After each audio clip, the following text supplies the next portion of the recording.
Hello friends, मैं धर्मांगन मिश्रा आप सभी का स्टडी इंडिया यूट्यूब चैनल के इस प्लेटफॉर्म पर स्वागत करता हूं। आज हम लोग अध्ययन करने जा रहे हैं, वो हमारा हिस्ट्री से संबंधित हमारा टॉपिक है, वो है मेसोपोटामिया।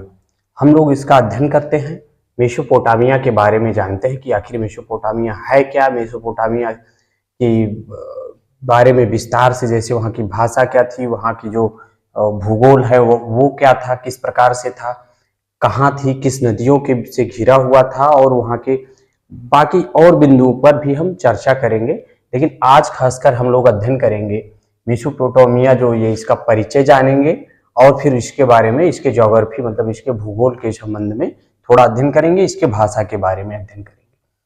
तो सबसे पहले हम देखते हैं मेसोपोटामिया जो है।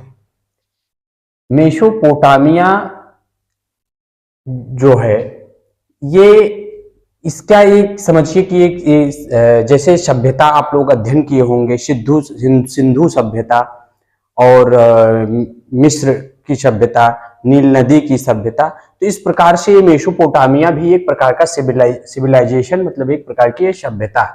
सभ्यता होता क्या है, सभ्यता की बात करें अगर तो सभ्यता जो मानव है, मानव के समावेशी और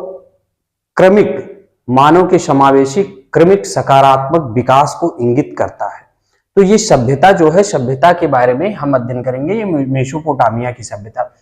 जो ये सभ्यता है, तो ये सभ्यता आखिर इसका अंत कैसे हुआ, उसका कारण क्या था, कैसे अंत हुआ, उसके बारे में थोड़ा सा जानते हैं, फिर इसके परिचय के बारे में देखते हैं।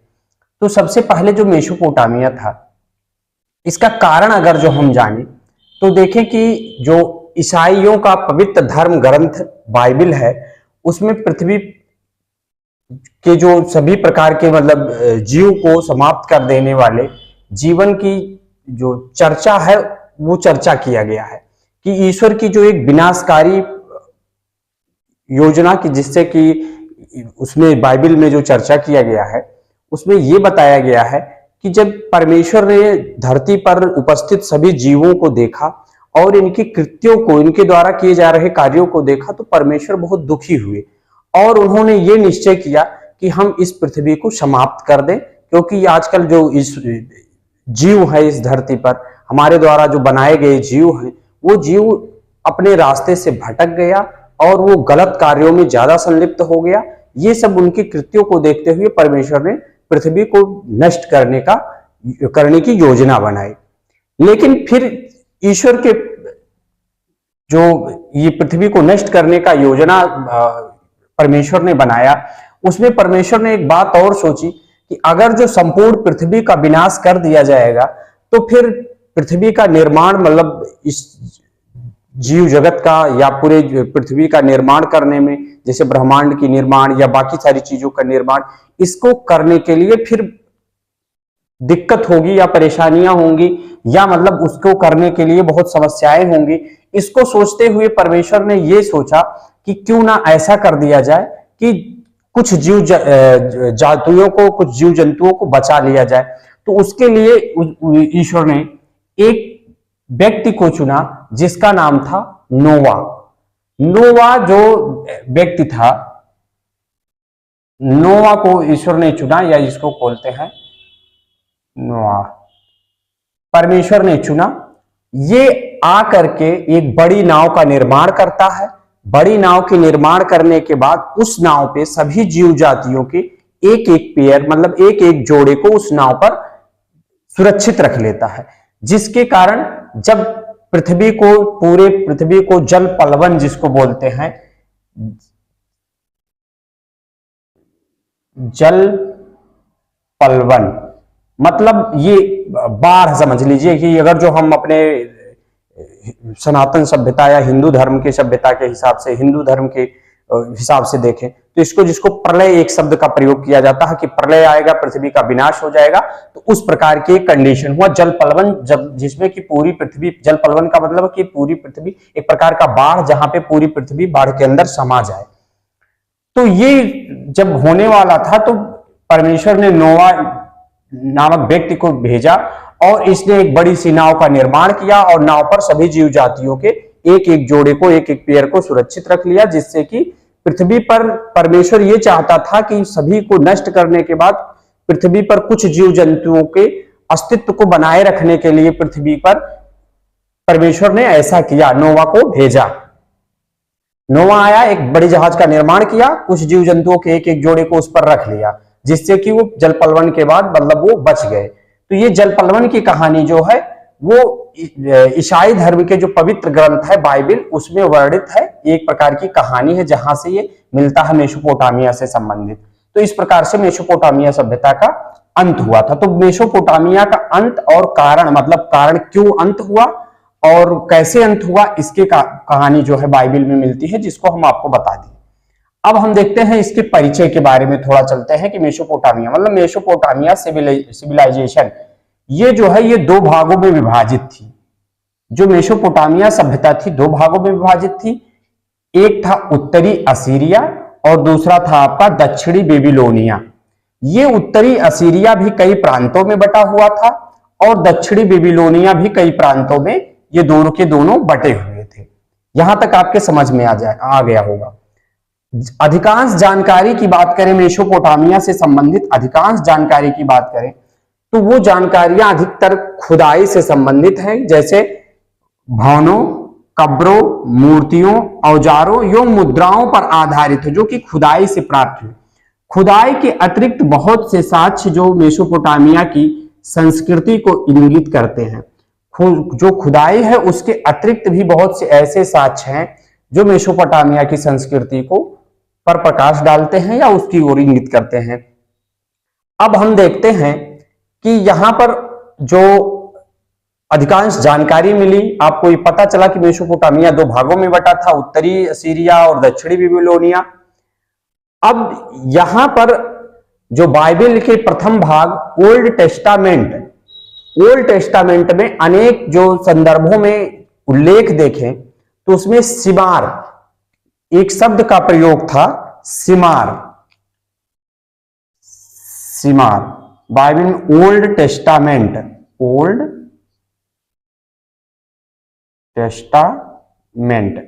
में क्या था, सिमार शब्द। सिमार अर्थात सुमेर का वर्णन था, इस सिमार शब्द का प्रयोग था, अर्थात सुमेर का वर्णन था।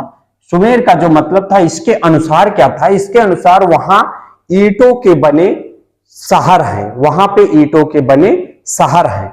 किसके अनुसार, ओल्ड टेस्टामेंट में, मतलब जिसमें अनेक संदर्भों में देखा गया। जो यूरोपवासी जो थे, यूरोप वासियों के लिए मेसोपोटामिया अत्यंत महत्वपूर्ण था।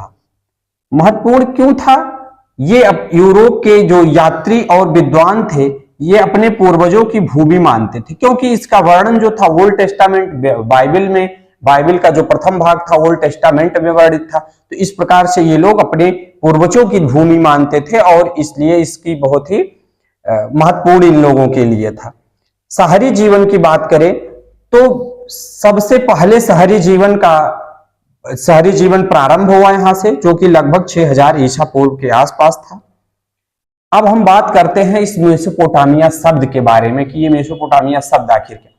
देखो, जो यूनानी शब्द है ये मेसो और पोटामिया, ये दोनों यूनानी शब्द है। मेसो का मतलब होता है मध्य और पोटामिया का अर्थ होता है नदी, मतलब मध्य और नदी। ये मेसो और पोटामिया से मिलकर के बना मेसोपोटामिया। इसका अर्थ है दो नदियों के बीच का प्रदेश, मतलब दो नदी है और दो नदियों के बीच का जो क्षेत्र है, प्रदेश है, वही मेसोपोटामिया है। मेसोपोटामिया का मतलब है वो दो नदी कौन से हैं, वो आपका है दजला और फरात। दजला को आपको टाइग्रिस और फरात को यूफ्रेटस इंग्लिश में, अंग्रेजी में बोलते हैं।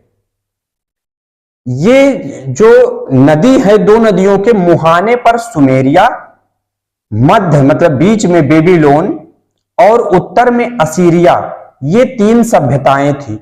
और ये जो तीन सभ्यताएं थी, ये तीनों सभ्यताएं मिलकर के मेसोपोटामिया सभ्यता बना। ये तीनों सभ्यताएं आपस में, सुमेरिया सभ्यता, बेबीलोनिया सभ्यता, असीरिया, मतलब ये जो दजला और फरात नदी है इस के मुहाने पर सुमेरिया सभ्यता, मध्य में बेबीलोन सभ्यता, उत्तर में असीरिया सभ्यता, ये तीनों सभ्यताएं मिलकर मेसोपोटामिया सभ्यताएं कहलाई। ये तीनों सभ्यताएं मिलकर मेसोपोटामिया सभ्यता बना।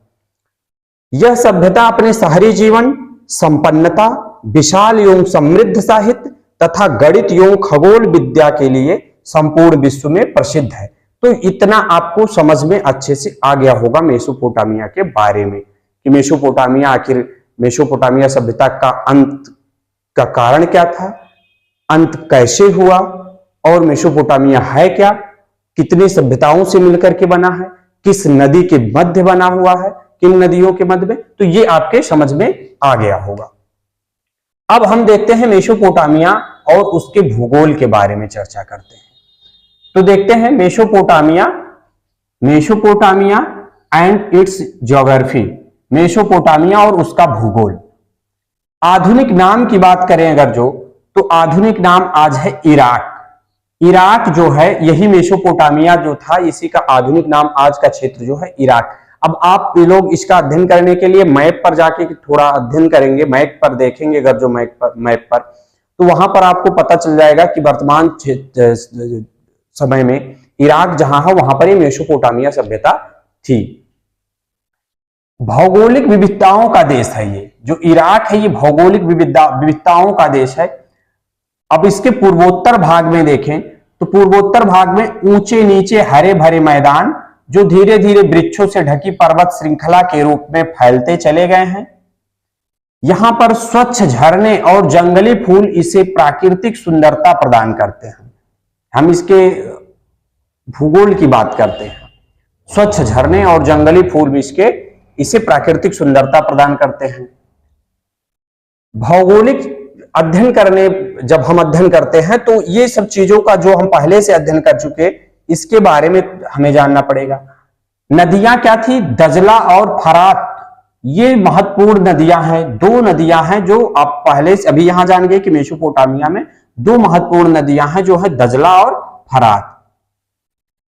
ये नदियां, दोनों नदियां उत्तर से दक्षिण की ओर बहती हैं और जाकर फरास की खाड़ी में मिल जाती हैं। मेसोपोटामिया की दो महत्वपूर्ण नदियां हैं, दजला और फरात, दोनों उत्तर से दक्षिण की ओर बहती हैं और फरास की खाड़ी में मिल जाती है। ये जो फरात है, फरात जो नदी है, ये प्राचीन सभ्यता की जीवन रेखा भी इसको कहा जाता है, फरात को।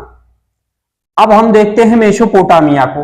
तो मेसोपोटामिया जो है, मेसोपोटामिया को हम दो भागों में बांटा जा सकता है, उत्तरी मेसोपोटामिया और दक्षिणी। उत्तरी और दक्षिणी मेसोपोटामिया की जलवायु की बात करें तो दोनों की जलवायु बिल्कुल अलग है, मतलब भिन्नता है। यहाँ की उत्तरी मेसोपोटामिया की जलवायु और दक्षिणी मेसोपोटामिया की जलवायु में भिन्नता है। विस्तार की बात करते हैं तो जो उत्तरी मेसोपोटामिया है ये जाग्रोस पर्वत के मध्य दजला तक, जो जाग्रोस पर्वत है वहां से लेकर के दजला के मध्य क्षेत्र तक इसका विस्तार है उत्तरी मेसोपोटामिया। जो दक्षिणी मेसोपोटामिया था ये दजला और फरास की खाड़ी के मध्य का क्षेत्र था। अब पश्चिम में बात करें कि इस जो उत्तरी मेसोपोटामिया था इसके पश्चिम में क्या था, तो पश्चिम में सीरिया के रेगिस्तान से ये घिरा हुआ था और ये जो था ये रेगिस्तान अरब के रेगिस्तान में जाके मिल जाता है इसके पश्चिम में। प्राचीन काल में, पुराने समय में अगर जो बात करें तो उत्तरी मेसोपोटामिया का नाम असीरिया, मतलब असीरिया के नाम से जाना जाता था, जो उत्तरी मेसोपोटामिया था। दक्षिणी मेसोपोटामिया की बात करें तो ये दो भागों में विभाजित था, जो आपका था सुमेर और अक्कद। 2000 ईसा पूर्व के बाद ये दोनों बेबीलोनिया के नाम से जाने लगे। जो बेबीलोनिया साम्राज्य था, ये साम्राज्य जो है बेबीलोनिया, ये मेसोपोटामिया का राजनीतिक केंद्र बिंदु के रूप में बना। अब हम देख लेते हैं कि मेसोपोटामिया की जो सभ्यता है इसकी भाषा क्या थी। तो भाषा की बात करें तो प्रथम जानी पहचानी भाषा जो थी वो सुमेरी भाषा थी। लगभग 2400 ईसा पूर्व में सुमेरी जो थे, यहाँ ये सुमेरी भाषा जो था ये अक्कादी भाषा में बदल गया, क्योंकि यहाँ पर अक्कादी लोग आकर बसे तो सुमेरी भाषा धीरे धीरे अक्कादी भाषा में कन्वर्ट हो गया 1400 ईसा। और ये जो अक्कादी भाषा था इसका प्रयोग लगभग 336 से 323 ईसा पूर्व तक ये फलता फूलता रहा, मतलब अधिक रूप में प्रयोग होता रहा। 1400 ईसा पूर्व के आसपास अरमाइक भाषा का प्रयोग हुआ